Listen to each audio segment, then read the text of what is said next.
Abortion rights is proving to be a potent issue for Democrats, and Republicans are in a near panic with a surge in voter registrations by women in key states. Also, the judge overseeing the Mar-a-Lago investigation has ordered a redacted version of the search warrant affidavit be unsealed before noon tomorrow. So basically, anytime now.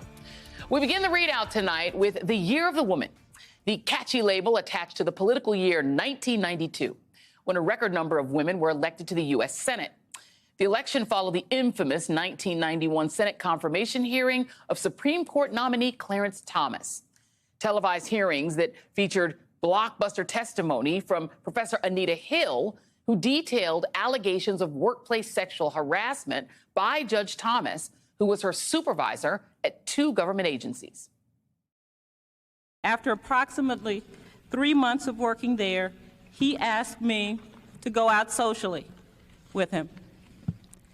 What happened next and telling the world about it are the 2 most difficult experiences of my life. But when I was asked by a representative of this committee to report my experience,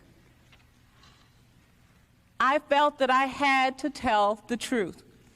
The hearing sparked a national debate about sexual harassment at a time when such harassment went largely ignored and unpunished. It also brought attention to a troubling dynamic. The Senate Judiciary Committee, led by then-Senator Joe Biden, was composed solely of old white guys, sharply and sometimes rudely questioning a black law professor about what had happened to her. No women served on that committee in 1991. Well, that was about to change. The historic 1992 election saw women winning seats in historic numbers. One of them was Carol Moseley Braun, the first black woman to serve in the U.S. Senate. She joined Biden's Judiciary Committee the following year. Another was Patty Murray of Washington, who said, quote, "We got into the U.S. Senate because we were mad." That anger was undeniable, palpable, again in 2018, when a surge of women candidates ran for office and won. These gains, partially fueled by anger, was a rebuke to men in power like Donald Trump and Brett Kavanaugh, yet another Supreme Court nominee accused of sexual misconduct. And here's the thing. That rage has not gone away. And with the Supreme Court majority's decision to toss women's individual rights into the dustbin, it's no longer simmering or unseen. The dam has burst. Roe broke the dam. And women's utter rage is now a central motivator for this year's midterm elections. Women's rights and bodily autonomy are primary themes in our national discourse. And once again, Clarence Thomas plays a role as part of the Supreme Court majority that overturned Roe. We're already seeing the results of that anger in a victory for reproductive freedom in Kansas and in a bellwether House district in New York's Hudson Valley, where Democrat Pat Ryan won the special election for the state's 19th congressional district. Here's what the congressman-elect had to say on what galvanized his voters to get to the polls. I remember this one woman, we were marching with a few hundred people into uptown Kingston in the district. There was a woman in her late 60s just bawling, crying. And we stopped and she was in just total disbelief and said, "I cannot believe we are doing this again." And it was just so clear that that decision to rip away a fundamental right and freedom had just struck such a nerve that I think even transcends the very partisan dynamics in our country right now. Joining me now is Aaron Haynes, editor-at-large of The 19th. Amy Hagstrom Miller, president and CEO of Whole Woman's Health, and political analyst Matthew Dowd, who was the chief strategist for the Bush-Cheney 2004 presidential campaign. Thank you all for being here. Aaron, I got to go to you first because, look, I mean, angry women change history, right? I mean, you talk about whether it's abolitionists like Sojourner Truth, whether it is the suffragettes and the black women who fought the suffragettes to try to get in the game I mean, the anger of women has moved amendments to the floor. What do you make of the anger that you're seeing out there? You're out there as a journalist covering these campaigns. Are you seeing the level of anger that you think could change history? Well, Joy, what an apt framing for this conversation on the eve of Women's Equality Day, where we celebrate the ratification of the 19th Amendment, for which my named, women have long been on the front lines of democracy and been on the main people that have been pushing for the expanded rights, not just for women, but for everybody in our democracy and in our society. I'm somebody who, I hate to say I told you so, but in 2020, I said that women would be the deciders of the election. And honestly, you could say that every year because women are more than half of the electorate. So whether we're talking about 1992, like you said, 2018, or 2020 or 2022, it's going to be the case. I'll say it again this year. And when you see polls that talk about Democrats closing the enthusiasm gap headed into November, we have to acknowledge that women are a large chunk of Democrats that these polls are referring to. And why?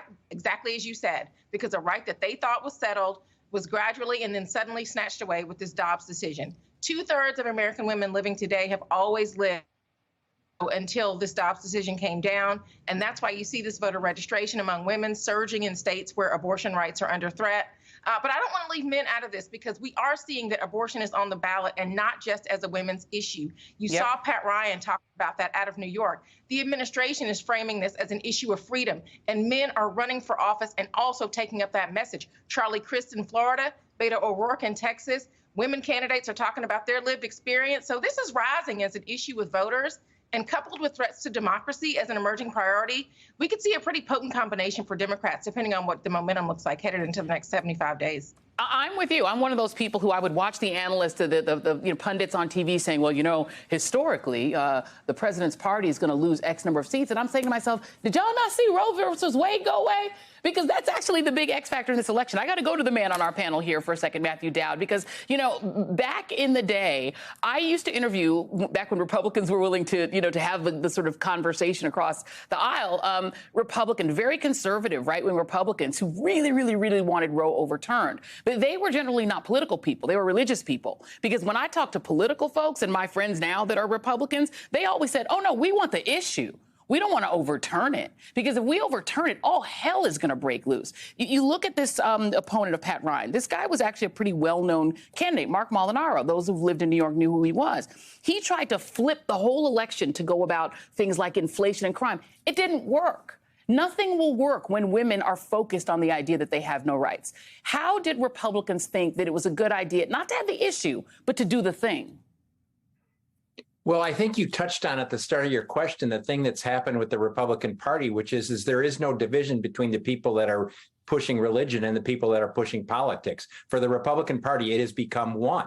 And it's this white Christian nationalism that is completely occupies the Republican Party in America, which is out of step with the majority of America. And that led them to do what they have done. That obviously led the people on the Supreme Court, who many of them are white Christian nationalists that are sit on the Supreme Court today, put there by Donald Trump. But the compounding factor in this was not only the Roe versus Wade Dobbs decision, but was the actions of Republicans in every state to take it even further, to make it even worse. It's not just like, okay, we're going to do some restrictions and we'll do some things around the end and we'll stop late term abortions. They're basically stopping in many, many states, the majority of states where Republicans hold power, the ability to have abortion through the entire pregnancy, including rape, incest, and health of the mother. And I think what's happened is all of the stories are now getting told. So it's not only a big mammoth issue, it's story after story after story that personalizes the issue.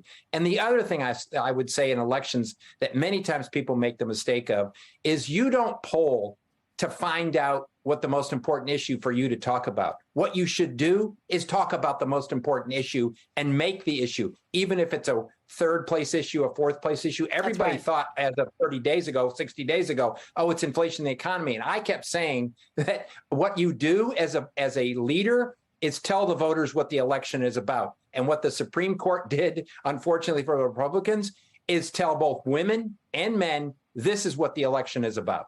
That's absolutely. And Clarence Thomas, we talked about him at the top. Clarence Thomas took it even further and said, hey, by the way, I got a whole long list of other rights I want to take away except interracial marriage, because that's personal for me. Let's go on to just what actually is happening, Amy Hagstrom Miller. In Texas right now, abortion is completely illegal from the moment of conception. Texans who perform abortions now face up to life in prison, $100,000 fine. Performing an abortion is now a felony. It's now a felony. And that is because of a trigger law that was put in place, as Matthew Dowd talked about, by some white Christian nationalists who maybe they never thought it would happen, but it's happened. And that has meant that in Texas, it's not easy to predict what will happen in that race because women have got to understand you are now state property in the state of Texas. Your thoughts? I have a lot of thoughts about this issue. And like your guests have talked about, abortion rights aren't just a women's rights issue. It's a human rights issue. Millions of people in this country, men, women, families, have benefited from access to safe abortion. What we're seeing in Texas is devastating. Texas has 1/10 of this country's population of people of reproductive life. And they're being denied not only access to safe abortion, but they're going even farther. They're not satisfied just banning abortion. And I think we have to remember this is about power. It's about stomping out equality, autonomy, and fundamental access to freedom writ large. And we're seeing people presenting in hospitals in Texas for miscarriages who are being denied care, who are being forced to wait up to 9 days, the recent study just showed, even for treatment for miscarriage. They're basically waiting for the woman to either start dying or waiting until there's no cardiac activity in the fetus before they step in to help. Why? Because they're afraid of criminalization. They're afraid, they're intimidated, there's threats from people like Paxton. This is a public health issue, and it's much broader than I think many people have thought about. Access to safe abortion isn't just a Democrat issue. Republicans have abortions as well. And I think we have to realize what's happening here has lit a fire under many people. I mean, look at Kansas, right? The majority of people in Kansas are not Democrats, and they stood very strong and very forthright, saying access to safe abortion is a fundamental human right for everyone in this country, and people are furious. And I hope it helps things like get Beto O'Rourke elected. I hope it helps people get their access fundamentally restored, and we go further than Roe ever did to give people access to safe abortion no matter where they live in this country.